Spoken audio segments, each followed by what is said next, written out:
जाहाथे आयेनाव सोसननानै drop post हिसाबैहाय आयेनाव सोसननानै जोंनि साखरिखौ जाहाथे प्रभिन्सियेलाइज खालामनानै होयो। खुलुमबाय। दिनै जों अल बिटिसि 2013 आरो 2021 आव थालांनाय ड्रप टिचार एसोसिएशन जों बेवहाय ज' जादों। जोंखौ 2017-18 आयेन मथे जोंखौ आसाम सरकारा ड्रप खालामनानै गालांदों।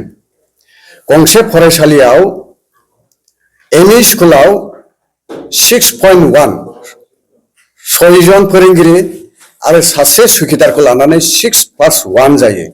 एलपिआव 3 निफ्राय 7सिम जायो। बेवहाय एलपिआव 2सल' होनानै 2सो गालांबाय एबा सासे गालांबाय आरो एमइ फरायसालियाव बेबायदि 3 गालांजोब्बाय। दा आयेन मथे जोंखौ गालांनायलाय जोङो जोबोद दुखित। दा जों बेनिखायनो जोङो खावलायनो सानोदि आसाम सरकारा जिहेतु दाख्लै थांनायसो आयेन मथे प्रनस पि सारा आयेन प्रनयन खालामनानै आयेन गोदान खालामनानै बिटिसिआव जिहेतु सोलोंथाइनि मोनसे आयेन खालामनानै आलादायै लानानै जोङो दैथायहरनो हागोन, अब्ला जोङो बेखौ सापर्ट खालामगोन होननाय लेखा जोङो खोनानो मोनदों। बेनिखायनो जोङो बेवहाय अल माने बिटिसिनि जों ड्रप टिचारफ्रा जों बेवहाय जमा जादों जे जों थालांनाय फोरोंगिरिफोरखौ जाहाथे दानि बिटिसि सरकारनि एडुकेशन डिपार्टमेन्टआव बिबान मोननाय इएन श्री रबिराम नार्जारी सार जोङो खावलायो, जोङो रिक्वेस्ट खालामो, जोङो आपिल खालामो, जों थालांनाय फोरोंगिरिफोरखौ जाहाथे आयेनाव सोसननानै जेबो सत्त गैयालाबा 20 बोसोर 25 बोसोर 30 बोसोर खायफा थैलांबाय, बे हिसाबै जोंखौ अननानै जाहाथे आयेनाव सोसननानै ड्रप पोस्ट हिसाबैहाय आयेनाव सोसननानै जोंनि साखरिखौ जाहाथे प्रभिन्सियेलाइज खालामनानै होयो, जों बेखौनो खावलायो। उननि पर्यायाव जाहाथे जोंनि साखरिखौ खालामनानै होयोब्ला जोङो जेब्लायबो सरकारजों थागोन, सरकारखौ मदद होबाय थागोन। मानोना जोङो मिथिगौ रबिराम सारा जोबोद एक्टिभ, जोबोद जायखौ बुङो बिथाङा बेखौ मावो। बेनिखायनो जोङो आसाबादि रबिराम सारनि सायाव आरो जोङो हाग्रामा सारनि सायावबो जोङो आपिल खालामो, खावलायो, रिक्वेस्ट खालामो जाहाथे जोंनि बे 2013 आरो 21 थालांनाय फोरोंगिरिफोरखौ जाहाथे मावफुंनानै जोंनि साखरिखौ खालामनानै होयो। जोङो बेखौनो आपिल खालामदों, खावलायदों जाहाथे जोङो बेबायदि भुक्तभोगिनिफ्राय जों जाहाथे मुक्ति मोनो। मानोना जोङो गोलाव बोसोर खायसेखौ गंसे फरायसालिनिफ्राय 3खौ ओंखाम जाहोनानै 3खौ फोराननाय, बेखौहाय जोङो जोबोद दुखु मोनदों। बेबादिब्ला माने इन्डियान कनस्टिटिउसननिबो बे जायाखै, हिउमेन राइटआव गोलैयाखै। बेनिखायनो जोङो मावफुंगोन होननानैहाय जोङो आसा खालामदों, आसा फारिदों। जोङो बेखौनो जोङो बेवहाय ज' जानानै all BTC drop teacher association LP ME 2013 आरो 2021 आव थालांनाय फोरोंगिरिफोरखौ जाहाथे प्रभिन्सियेलाइज खालामो जोंनि पस्टखौ बिना सर्ते, जों बेखौनो खावलायबाय। औ, जोङो रबिराम सारनोबो मेम'रेन्डाम होबाय, गोबां सावरायबाय आरो गुबुनजोंबो गोबां सावरायबाय। बावैसो जोङो डाटाखौबो होखादों रबिराम सारनो। रबिराम सारा फरवार्ड खालामनानै हरदों जागोन होननानै। दा जों बेनिखायनो आसा खालामदों। जायाबाथ' जों माबा मोनसे बेबस्था लानांगोन, बेखौथ' अल्टारनेटिभ बियो फैगोन।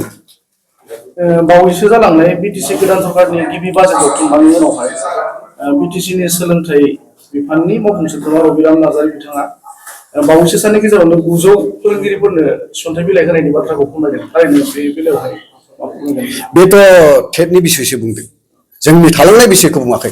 ड्रप पस्टनि बाथ्रा फैयाखै बेहाय। बेनिखायनो जोङो सानदों जे दानि जि आयेन खालामबाय थादों, आयेननि मोनसे गोदान आयेन खालामनो आसाम सरकारा हरदों। गोदान आयेन बिटिसिआव आलादायै खालामनानै भेन्सार मास्टारफोरखौ स्कुलफोरखौ खालामगोन होननानै बुंदों। बेवहाय जोंनिखौबो ड्रप पस्ट हिसाबैहाय सोसननानै जोंखौ जाहाथे प्रभिन्सियेलाइज खालामो, जों बेखौसो खावलायदों। সকলোকে আজি ছাৰসকল সকলোকে নমস্কাৰ। আজি আমি ইয়াত মানে একগোট হৈ মানে আমালোকৰ যিটো সমস্যা ড্ৰপ টিচাৰ 2013 আৰু 2021 এই সমস্যাটো আমালোকৰ এতিয়া নহয় আমি প্ৰায় 2001 চনৰ পৰা আজিলৈকে 25 বছৰ 30 বছৰ বহু শিক্ষক শিক্ষয়িত্ৰীসকলে কাম কৰি আছে কিন্তু অসম চৰকাৰে এই ড্ৰপ শিক্ষক বিলাক লৈ একো পদক্ষেপ লোৱা নাই কিন্তু দুখৰ বিষয়ে যে বেছি আজি আমাৰ মাজৰ পৰা বহুত শিক্ষকে মৃত্যুবৰণ কৰিব লগাও হৈছে এই ড্ৰপ শিক্ষক বিলাকে এনেকুৱা অৱস্থা বৰ্তমান পানীত হাড় নচলা অৱস্থা তো গতিকে আমি ইয়াৰ আগতো আমি যি চৰকাৰ আছিল আমাৰ বিটিসি প্ৰশাসনৰ অসম চৰকাৰৰ পৰা আমি সহাৰি নাপাওঁৱে গুৱাহাটী আমালোকে গৈ আমালোকৰ একদম কি কোৱা যাব এইটো মানে আমালোকৰ খুব দুখৰ কথা এইটো মানে আমি ভাষাৰে কৰিব নোৱাৰো ভাষাৰে ক'ব নোৱাৰো যদি আমালোকৰ ইয়াৰ আগত যিটো বিটিসি প্ৰশাসন আছিল তাকো আমি বহুতবাৰে কাটৰ অনুৰোধ কৰিছিলো কিন্তু ইয়াৰ পৰা আমি একো সুফল লাভ কৰিব নোৱাৰিলো কিন্তু এইবাৰ আমাৰ হাগ্ৰামা ছাৰ যেহেতু আহিছে ৰবিৰাম ছাৰে আহিছে এই ছাৰৰ বিটিসি প্ৰশাসনৰ ওপৰত আমাৰ এইটো আশা যাতে এই ৰৈ থকা শিক্ষকবিলাক 2013 আৰু 21 শিক্ষকবিলাক যাতে এইবাৰ কিবা এটা বাসি থকা ৰাস্তা দিয়ে নহলে আজি বহুত শিক্ষকে আজি এই পেটৰ টাউনৰ মৃত্যুবৰণ কৰিব লগা হৈছে গতিকে ছাৰৰ আমি কাটৰভাৱে অনুৰোধ কৰিছো যে যাতে এই